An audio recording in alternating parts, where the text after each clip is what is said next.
A uma velocidade de 350 km por hora, um comboio não perdoa erros. Um único defeito microscópico dentro deste carril, e ele pode estilhaçar-se como vidro. Como então se cria um aço que não tem margem para erro, uma artéria de metal capaz de suportar cargas colossais sem falhar?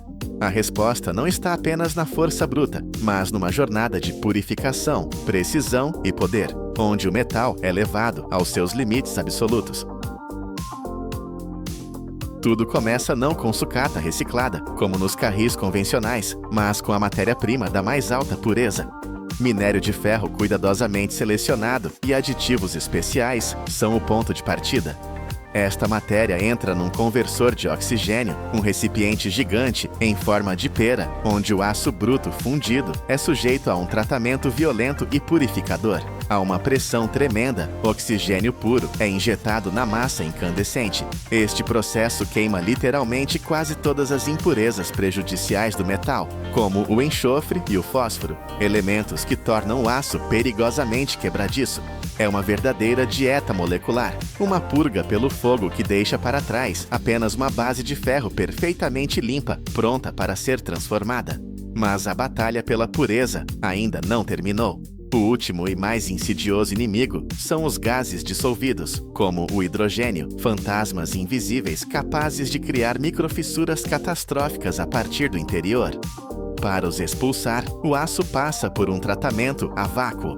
A cuba com o metal fundido é colocada numa câmara hermética, da qual todo o ar é extraído. No vácuo, o aço começa literalmente a ferver, não de calor, mas pela ausência de pressão, e todos os gases indesejados são arrancados dele, borbulhando para a superfície e desaparecendo para sempre. Apenas após este processo de limpeza, quase estéril, o aço é considerado digno de se tornar um carril de alta velocidade.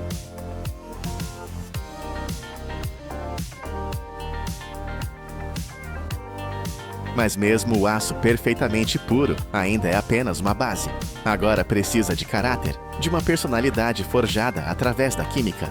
A esta massa fundida e purificada é adicionada uma quantidade exatamente medida de vitaminas, elementos de liga que transformam o bom aço em aço excepcional. Primeiro, o manganês, que proporciona uma incrível resistência ao desgaste, a capacidade de aguentar o atrito constante das rodas sem ceder.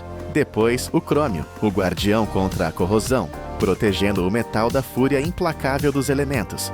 E, finalmente, vanádio ou molibdênio, os arquitetos moleculares, que tornam a estrutura do aço de grão fino, o que significa que se torna muito mais resistente e tenaz. Cada elemento é adicionado numa quantidade precisa, uma receita química, onde cada grama importa para o resultado final. É esta alquimia moderna que dá ao futuro carril a sua força lendária. Só depois de a composição química ser perfeita é que o aço incandescente é vertido em moldes, formando enormes lingotes retangulares chamados blooms.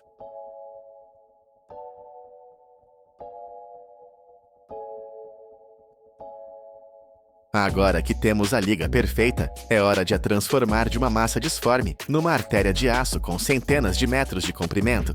Os blooms incandescentes são enviados para um forno de reaquecimento, onde a sua temperatura é elevada a um estado plástico ideal, 1200 graus Celsius. A esta temperatura, o aço torna-se maleável como argila, mas mantém a sua densidade e força. De lá, brilhando com um laranja ofuscante, o bloco chega ao laminador. É uma série de gigantescos rolos de aço, verdadeiros escultores de metal. Ao passar por dezenas de pares destes rolos, cada um com a sua própria calibração única, o bloco sem forma estica-se diante dos nossos olhos e adquire gradualmente o perfil familiar de um carril. É um processo de transformação brutal e preciso. Forma-se uma cabeça maciça, a superfície pela qual as rodas do comboio rolarão, uma alma fina, mas incrivelmente resistente que a suporta, e um patim largo e estável, a base com a qual o carril se apoiará firmemente nas travessas. Cada passagem pelos rolos representa uma pressão colossal de milhares de toneladas, uma força que não só muda a forma do metal, mas também compacta a sua estrutura interna, tornando-o ainda mais denso e resistente.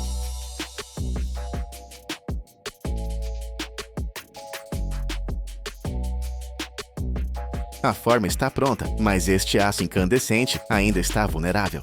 A sua estrutura é uniforme, mas para as velocidades extremas, a uniformidade não é suficiente. Precisa de uma dupla personalidade. Agora começa a sua transformação numa verdadeira armadura, através de um processo chamado têmpera da cabeça do carril. O carril recém-laminado, ainda ao rubro, passa por uma instalação especial, onde na sua parte superior, a cabeça, é aplicado um fluxo de água ou uma mistura de ar e água, controlado com uma precisão de segundos. Isto provoca um arrefecimento brusco e de choque, mas apenas na camada superficial. O resultado é um material espantoso, 2 em 1. Na superfície, a uma profundidade de vários centímetros, forma-se uma camada de aço incrivelmente duro e resistente ao desgaste, capaz de suportar a pressão colossal das rodas do comboio sem se deformar. E ao mesmo tempo, o núcleo do carril, a sua alma e o seu patim, que não foram arrefecidos bruscamente, permanecem mais macios e plásticos. Isto é de importância crítica. Se todo o carril fosse tão duro, seria frágil como vidro e poderia rachar com as vibrações constantes. Mas desta forma, obtém-se a combinação ideal: uma armadura resistente ao desgaste na superfície e uma base tenaz e resistente aos impactos no interior, capaz de absorver a energia sem falhar.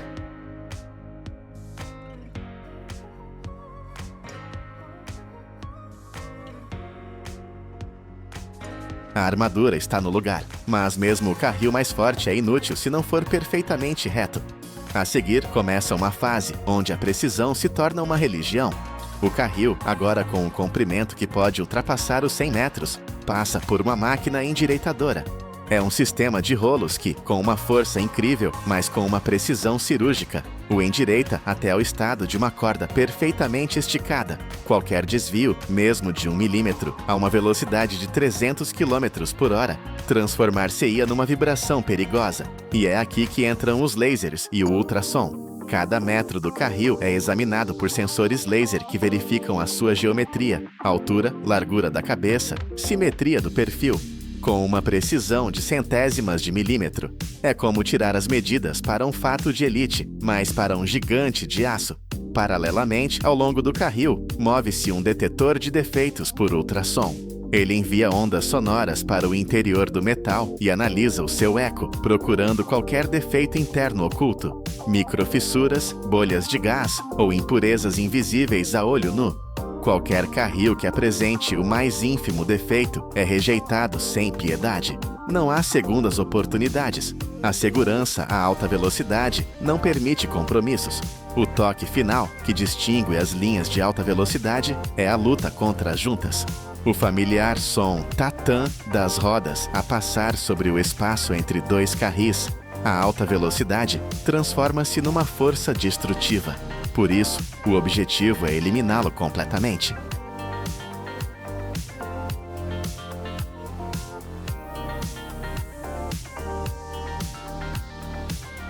Para isso, os longos carris de 100 metros são levados para bases de soldadura especiais, onde são unidos em chicotes intermináveis, com quilômetros de comprimento. O método é a soldadura por contacto. As extremidades de dois carris são pressionadas uma contra a outra com uma força tremenda. Em seguida, passa por elas uma corrente elétrica de força imensa que aquece o metal até um estado de plasticidade, e depois são comprimidas com ainda mais força, fundindo-as literalmente uma na outra a nível molecular.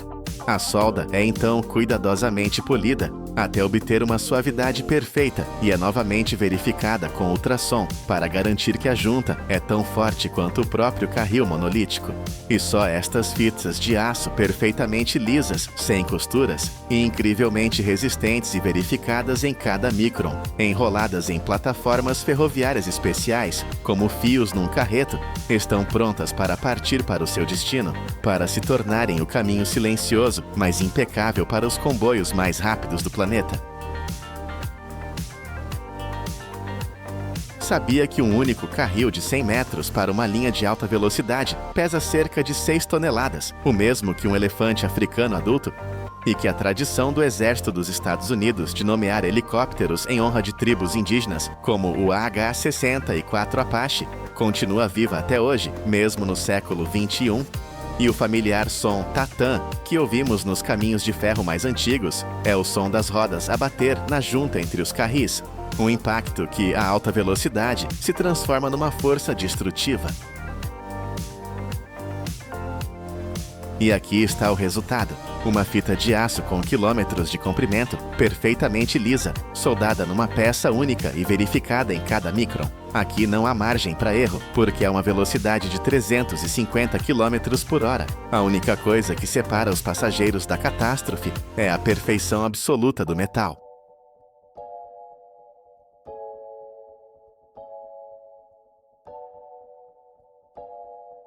Das artérias de aço ao ouro negro das estradas. Este asfalto em que você dirige é, em média, 22% feito de estradas velhas. Praticamente nada é desperdiçado. Como então é que as autoestradas mortas renascem em novas? A história do asfalto começa não na estrada, mas em dois lugares completamente diferentes, nascidos de forças opostas, a explosão e a química.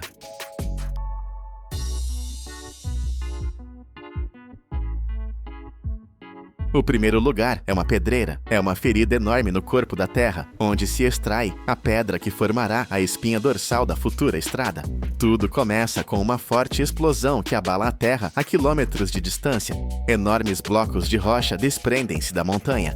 Em seguida, entram em ação gigantescos caminhões basculantes, cujas rodas são mais altas que uma pessoa, transportando estes blocos de pedra para a trituradora primária. É um monstro de metal que, com as suas mandíbulas de aço, esmaga as enormes rochas em pedaços mais pequenos com uma força incrível. Mas isto é apenas o começo. Depois, esta pedra passa por toda uma série de trituradoras e crivos, gigantescas peneiras vibratórias. O objetivo deste processo não é apenas triturar a pedra, mas também classificá-la cuidadosamente por tamanho. O resultado são montanhas inteiras de pedra limpa e classificada, que se chama agregado. Aqui há de tudo, desde grandes pedras do tamanho de um punho, até gravilha fina e até pó, parecido com areia. Cada fração é armazenada num monte separado. É o esqueleto do futuro asfalto, constituindo 95% da sua massa.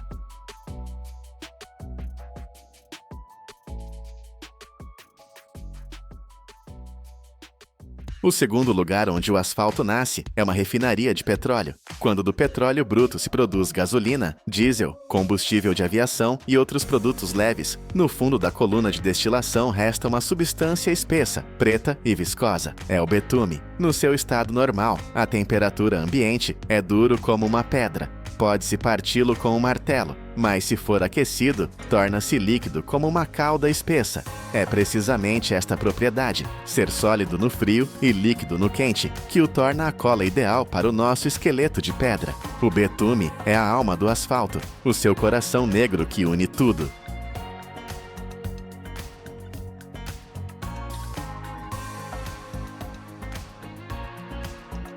Agora, os dois componentes nascidos de elementos diferentes, a explosão e a destilação, estão prontos para se encontrarem na fábrica de asfalto. De longe parece um complexo e emaranhado mecano de metal. Torres altas, silos, tapetes rolantes intermináveis, tubagens, cisternas e uma torre central da qual sai fumo. É uma verdadeira fábrica que funciona como um só organismo bem coordenado.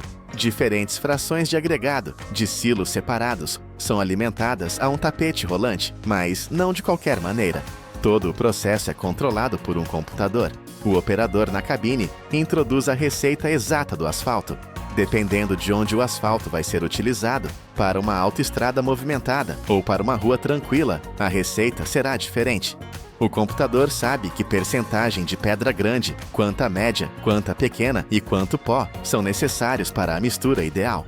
É como preparar um bolo complexo, onde cada grama é importante. Esta mistura de pedras começa a sua viagem para cima por um longo tapete rolante inclinado e entra no coração da fábrica, o tambor de secagem.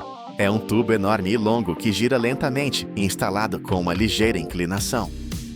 De uma das suas extremidades, um potente queimador lança uma rugidora coluna de fogo, como no motor de um avião a jato. A temperatura no interior atinge cerca de 150 graus Celsius. A pedra, enquanto se remexe lentamente dentro deste tambor, aquece e, o mais importante, seca por completo. A umidade é o principal inimigo de um bom asfalto. Mesmo uma gota de água pode impedir que o betume adira firmemente à superfície da pedra.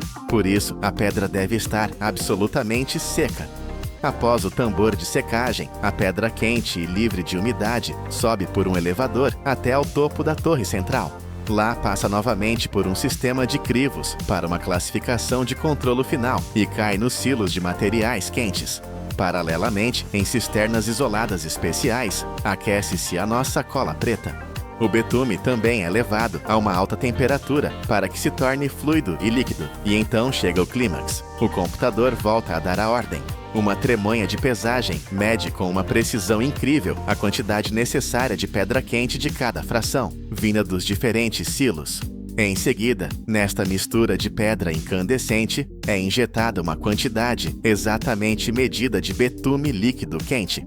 Toda esta massa, pedra e betume entra numa câmara de mistura chamada misturador. É como uma batedeira de cozinha gigante, só que em vez de varetas tem 2 potentes eixos com pás de metal. Estas pás remexem a massa incandescente com uma força enorme e, em menos de 1 minuto, cada pedra, cada grão de areia é coberto por uma fina e brilhante película de betume preto.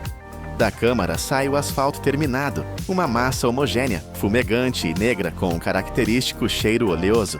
Agora, este produto quente e recém-preparado deve ser conservado até o momento do seu envio. Ele é elevado e vertido em silos de armazenamento isolados especiais. São como garrafas térmicas gigantes que podem manter o asfalto quente durante muitas horas e, por vezes, até dias. Debaixo destes silos, colocam-se os caminhões basculantes. Com um forte estalido, abre-se a comporta e na caixa do caminhão, com um rugido e uma nuvem de vapor, caem várias toneladas de asfalto quente. A caixa é obrigatoriamente coberta com uma lona para conservar o precioso calor durante o transporte até o local de pavimentação.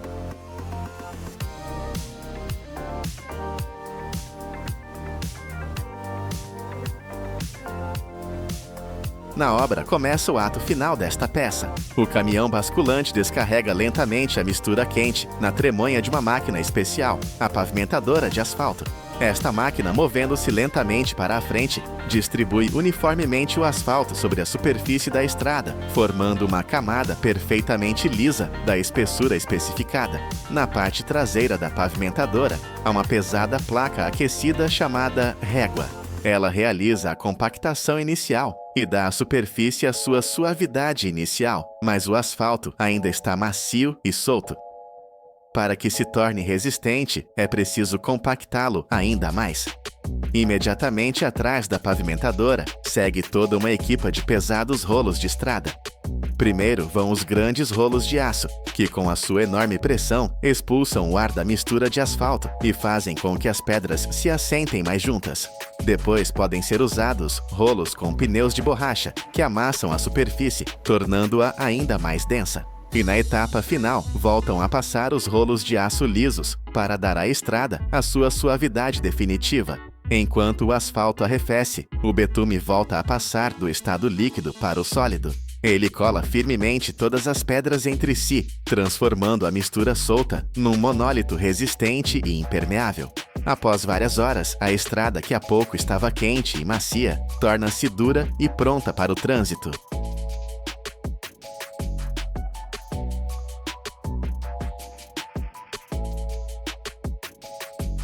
E enquanto estas máquinas transformam a paisagem, sabia que Espanha é o país com a maior densidade de elevadores por habitante do mundo? E que cada um dos 4 a 8 cabos de um elevador moderno é projetado para suportar sozinho o peso de uma cabina completamente carregada? A margem de segurança total dos cabos de um elevador é 12 vezes superior à carga máxima, tornando a falha de todos eles ao mesmo tempo um evento praticamente impossível.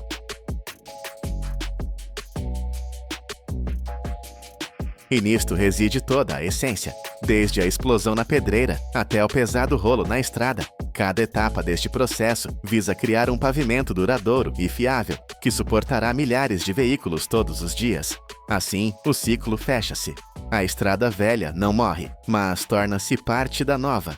E este asfalto negro, aparentemente simples, é na realidade um produto de engenharia complexo, onde o estrondo da pedreira se encontra com a precisão da química para criar o caminho pelo qual nos movemos todos os dias.